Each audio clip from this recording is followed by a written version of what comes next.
Este programa es presentado por Carros Eléctricos Luca, Universidad del Valle de Guatemala y Camino Real.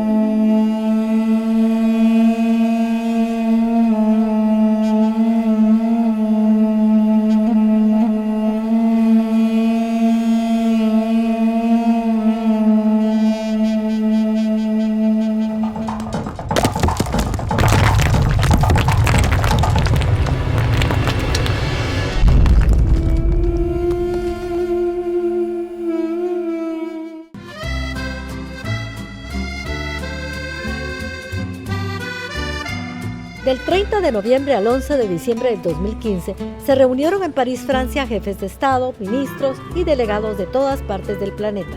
Los corredores y salones de la conferencia fueron testigos de las diferentes posiciones sobre cómo atacar el problema del calentamiento global.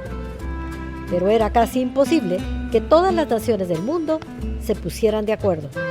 Sin embargo, ahora todos los países del mundo se han finalmente comprometido a un pacto vinculante que logre detener las emisiones de dióxido de carbono, velando por la supervivencia de la humanidad.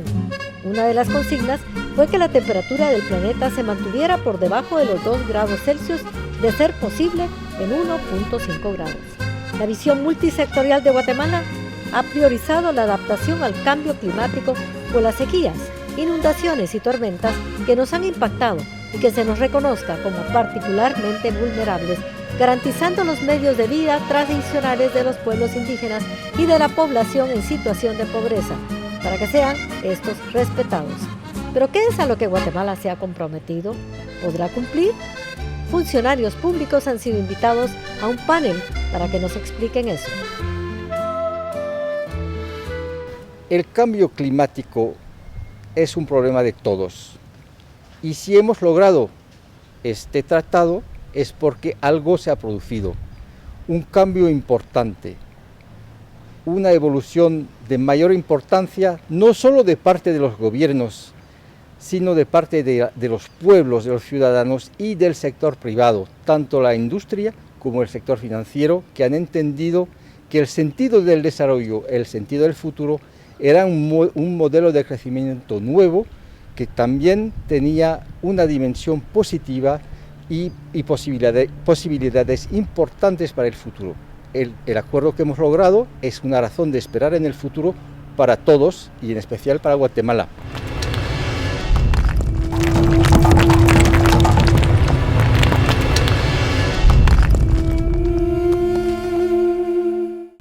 El planeta se está calentando y las emisiones de CO2 han contribuido con ello. Hemos llegado a nivel mundial a 1 grado más de temperatura, pero si llegamos a 2 grados, peligran nuestros bosques tropicales de Centroamérica y además el 90% de los glaciares podrían descongelarse.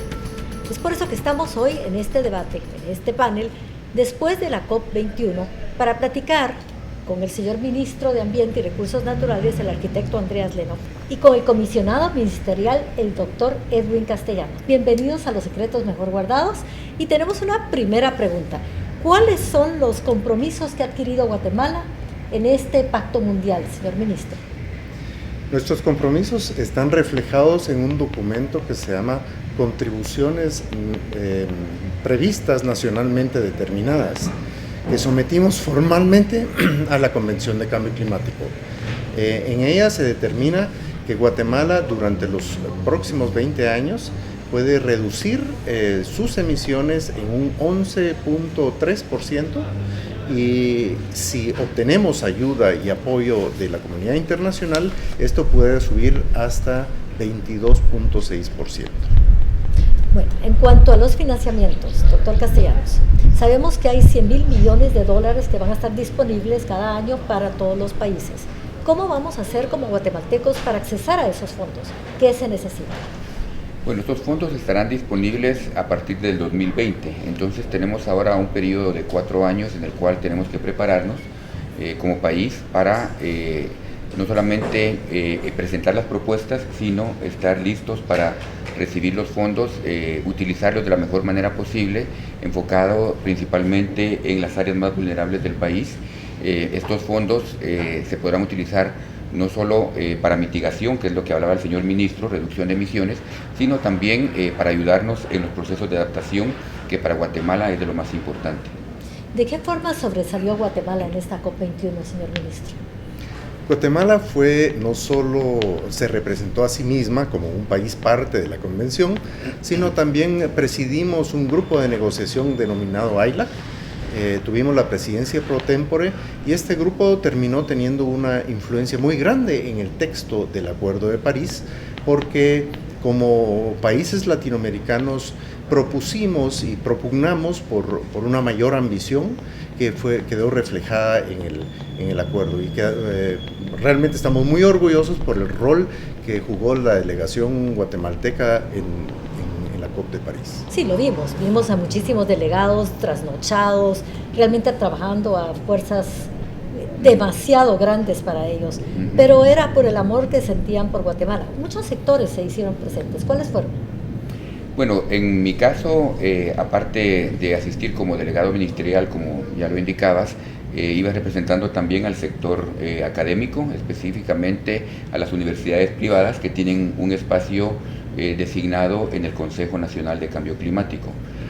Adicionalmente, pues teníamos representados al sector de iniciativa privada, también teníamos al sector indígena, sectores campesinos, así que realmente fue una delegación bastante amplia y multisectorial. Yo quiero felicitarlo, señor ministro, porque esta labor que ustedes hicieron en el ministerio realmente merece un aplauso. Muchas veces nosotros no nos damos cuenta de la labor que se está haciendo en el interior de la República y en el exterior también, pero es meritorio que nosotros reconozcamos que es una labor importante para Guatemala, para el resto del planeta. Hay muchos, como les llaman, side events que se hicieron en la COP21. Entre algunos de ellos que a usted le impactó, que le pareció muy, muy importante, ¿cuál podría usted mencionar? Pues en primer lugar, muchas gracias.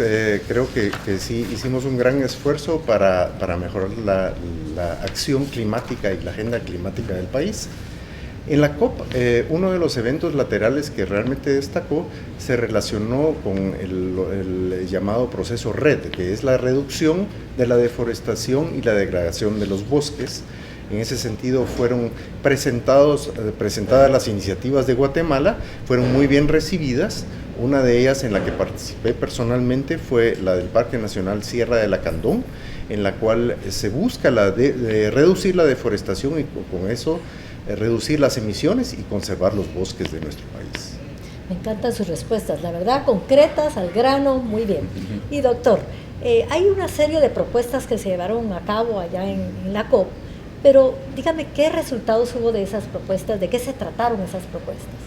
Bueno, una de las principales propuestas que llevábamos como país era la de buscar un reconocimiento para el área centroamericana como una de las regiones más vulnerables del planeta ante el cambio climático.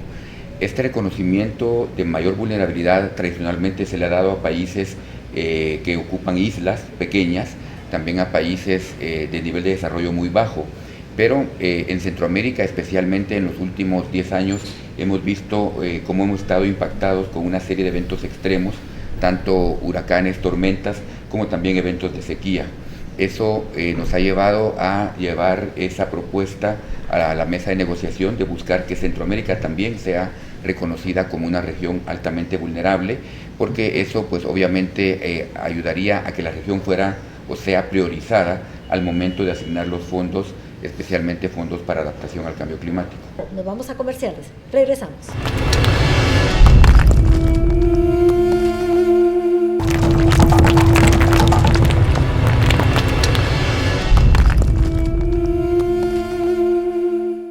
Y ya un poco más cómodos en este nuevo segmento, nos encontramos con Rita Michán, y ella es la representante del Ministerio de Relaciones Exteriores en Cambio Climático, y también nuevamente con el doctor Edwin Castellanos, que es comisionado de Medio Ambiente y Cambio Climático en el Ministerio de Ambiente.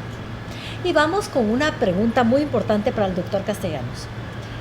En esta COP, en este nuevo acuerdo, nosotros estamos comprometidos a cumplir con algunos mandatos. ¿Cuáles son esos mandatos? Bueno, una de las cosas que se discutió bastante y que se aprobó fue el de buscar el reconocimiento a grupos especiales que presentan vulnerabilidades particulares. Estamos hablando, por ejemplo, de pueblos indígenas, estamos hablando de grupos de mujeres, jóvenes incluso también, pero específicamente con los pueblos indígenas también Guatemala hizo una labor muy intensa, dada obviamente la representatividad de pueblos indígenas que tenemos en el país.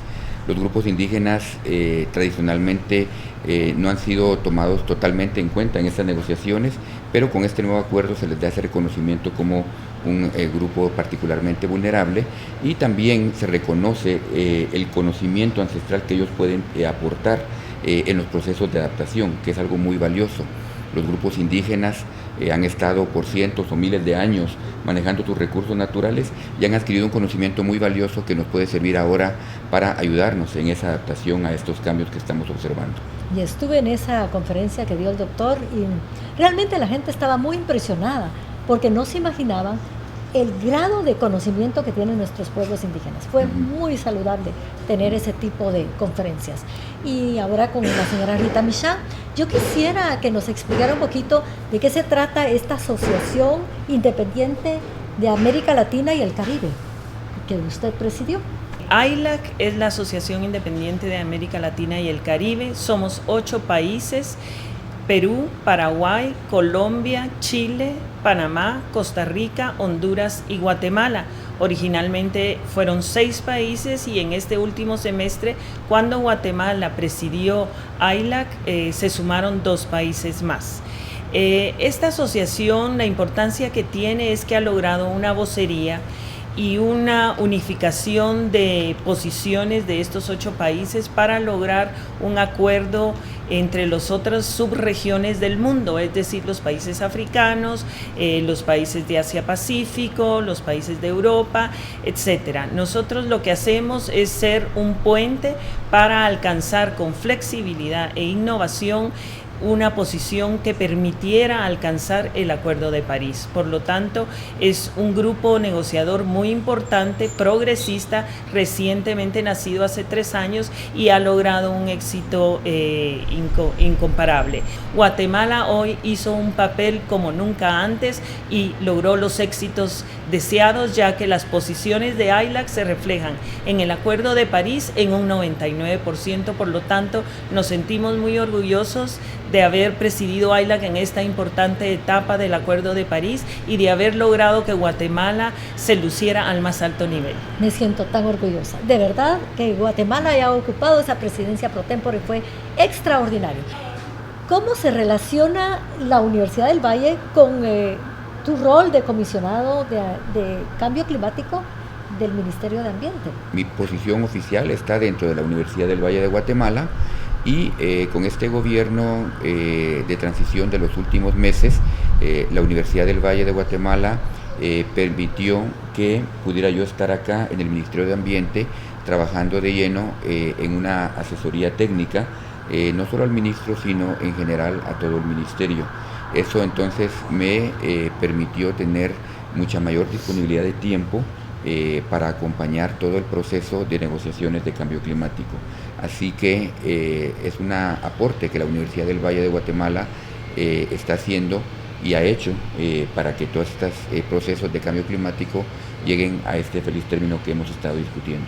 Hemos estado hablando de todos los compromisos que tiene Guatemala, el gobierno, pero también deberíamos de hablar de cuáles son nuestros compromisos personales como ciudadanos de a pie.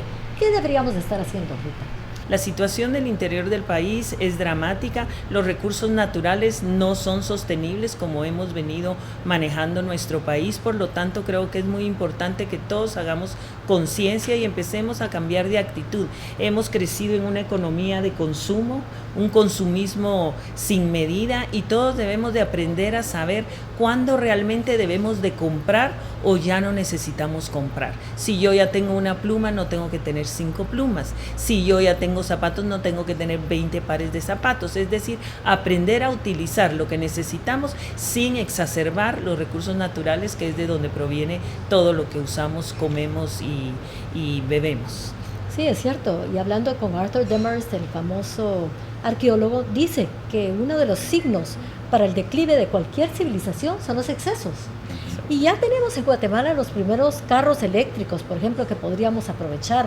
Deberíamos de exigirle ya al Congreso que pase la ley del agua. Hay tantas cosas que podemos ir haciendo en Guatemala.